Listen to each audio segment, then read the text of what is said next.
আলহামদুলিল্লাহ নাহমাদুহু ওয়া নুসাল্লি আলা রাসূলিহিল কারীম। বিসমিল্লাহির রহমানির রহিম।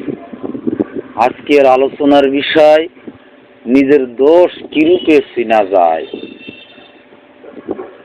আল্লাহ তাআলা যখন কারো মঙ্গল করতে চান তখন নিজেই তার দৃষ্টিকে তার দোষ ত্রুটির দিকে ফিরিয়ে দেন। সুতরাং যার বোধ শক্তি প্রখর হয় তার সামনে তার দোষ গোপন থাকে না। দোষ সম্পর্কে জ্ঞাত হওয়ার পর তার চিকিৎসাও সম্ভবপর হয়ে যায়। পরিতাপের বিষয়, মানুষ নিজেদের বড় বড় দোষ সম্পর্কে অজ্ঞ হলেও অপরের ক্ষুদ্রাতি ক্ষুদ্র দোষও জানে। অতএব যে কেউ নিজের দোষ জানতে চায় তার উপায় চারটি। প্রথম, যে মুর্শিদ নফসের দোষ ও গোপন বিপদ জানতে পারে তার সামনে বসা এবং নিজেকে তার কাছে সমর্পণ করে দেয়া। এরপর যে সাধনা সে বলে দেয় তদ অনুযায়ী আমল করা। মুরিদ ও মুর্শিদের পারস্পরিক সম্পর্ক হচ্ছে মুর্শিদ মুরিদের দোষ ও প্রতিকার উভয়টি বলে দেয়, কিন্তু আজকাল এরূপ মুর্শিদ খুবই বিরল। দ্বিতীয় উপায়, নিজের কোনো ধর্মপরায়ণ সত্যবাদী ও জ্ঞানী বন্ধুকে বলে দেবে যে আমার অবস্থা ও ক্রিয়াকর্মের প্রতি লক্ষ্য রাখো এবং আমার চরিত্র, আভ্যন্তরীণ ও বাহ্যিক কাজকর্মের মধ্যে যে দোষ দেখো সে সম্পর্কে আমাকে অবহিত করো। প্রধান মুসলিম মনীষীগণ তাই করতেন। হযরত ওমর রাদিয়াল্লাহু তাআলা আনহু বলতেন, আল্লাহর রহমত হোক সেই ব্যক্তির প্রতি যে আমাকে আমার দোষ সম্পর্কে অবগত করে। তিনি সালমান ফারসি রাদিয়াল্লাহু তাআলা আনহুকে নিজের দোষ জিজ্ঞেস করতেন। একবার হযরত সালমান তার কাছে আগমন করলে তিনি বললেন, আমার সম্পর্কে এমন কোনো কথা তোমার কাছে পৌঁছেছে কি যা তোমার কাছে খারাপ মনে হয়েছে? তিনি আরজ করলেন, আমাকে এ ব্যাপারে ক্ষমা করুন। এরপর হযরত ওমর রাদিয়াল্লাহু তাআলা আনহু পীড়াপিড়ি সহকারে জিজ্ঞেস করলে তিনি বললেন, আমি শুনেছি আপনি দস্তরখানে দু প্রকার ব্যঞ্জন একত্রিত করেন এবং আপনার কাছে দু প্রকার পোশাক আছে, এক প্রকার দিনের এবং এক প্রকার রাত্রের। তিনি জিজ্ঞেস করলেন, এছাড়া আরো কিছু শুনেছো? সালমান রাদিয়াল্লাহু তাআলা আনহু জবাব দিলেন, না। হযরত ওমর রাদিয়াল্লাহু তাআলা আনহু বললেন, এ দুটি দোষ সম্পর্কে নিশ্চিত থাকো, এগুলোর যুক্তিযুক্ত কারণ আছে। তিনি হযরত হুযায়ফা রাদিয়াল্লাহু তাআলা আনহুকে জিজ্ঞেস করতেন, আপনি মুনাফিকদের সম্পর্কে রাসূলুল্লাহ সাল্লাল্লাহু আলাইহি ওয়াসাল্লামের কাছ থেকে অনেক কিছু জানেন, বলুন আমার মধ্যে মুনাফিকির কোনো আলামত আছে কিনা? সুবহানাল্লাহ। এত উচ্চ মর্যাদা সত্ত্বেও তিনি নিজের নফসকে কতটুকু দোষী মনে করতেন। সুতরাং যে কেউ অধিক বোধ শক্তি ও উচ্চ মর্যাদা সম্পন্ন হবে সে দোষ কম করবে এবং নিজেকে অধিক দোষী মনে করবে।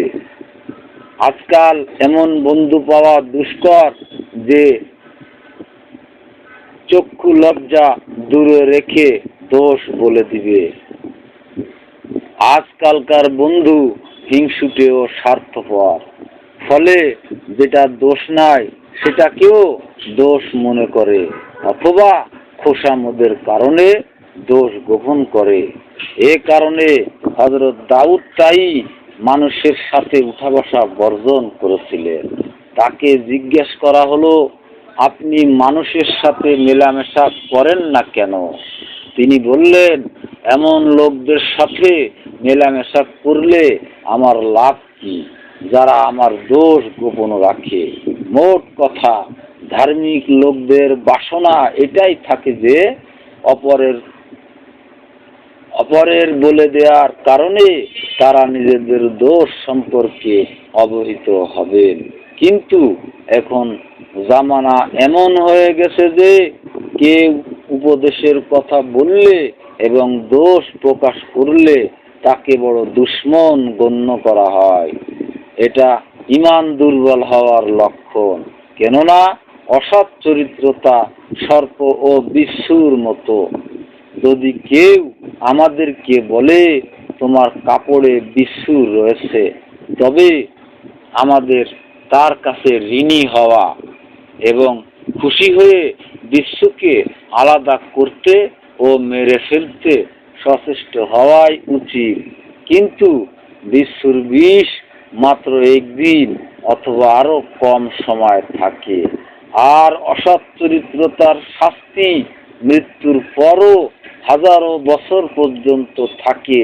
কিন্তু অসৎ চরিত্রতার কথা কেউ বললে আমরা তার প্রতি খুশি এবং তা দূর করতে সচেষ্ট হই না, বরং এর বিপরীতে উপদেশদাতার কোনো দোষ বলতে শুরু করে দেই যে তোমার মধ্যেও অমুক দোষ আছে। এটা অধিক গুনাহের কারণে অন্তর কঠোর হয়ে যাওয়ার চিহ্ন।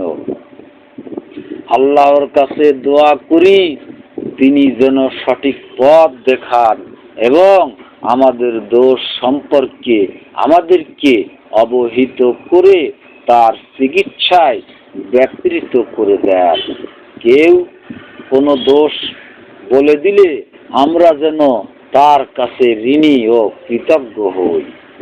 তৃতীয় উপায় হচ্ছে নিজের দোষ শত্রুর মুখ থেকে জেনে নেয়া। কেননা শত্রুরা ছিদ্রান্বেষী হয়ে থাকে।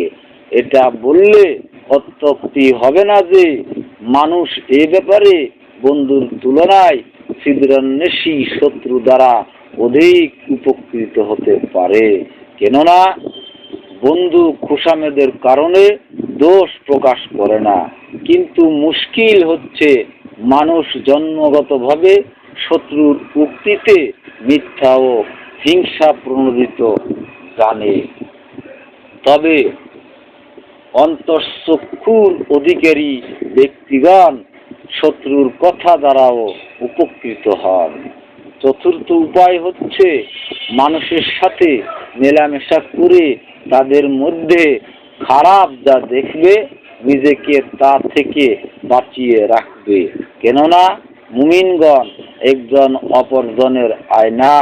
অপরের দোষ দেখে তারা নিজেদের দোষ জেনে নেয়। তারা জানে যে প্রকৃতি সব মানুষের কাছাকাছি হয়ে থাকে। যে দোষ একজনের মধ্যে থাকে তার মূল অপরের মধ্যে থাকবে কিংবা আরো বেশি থাকবে।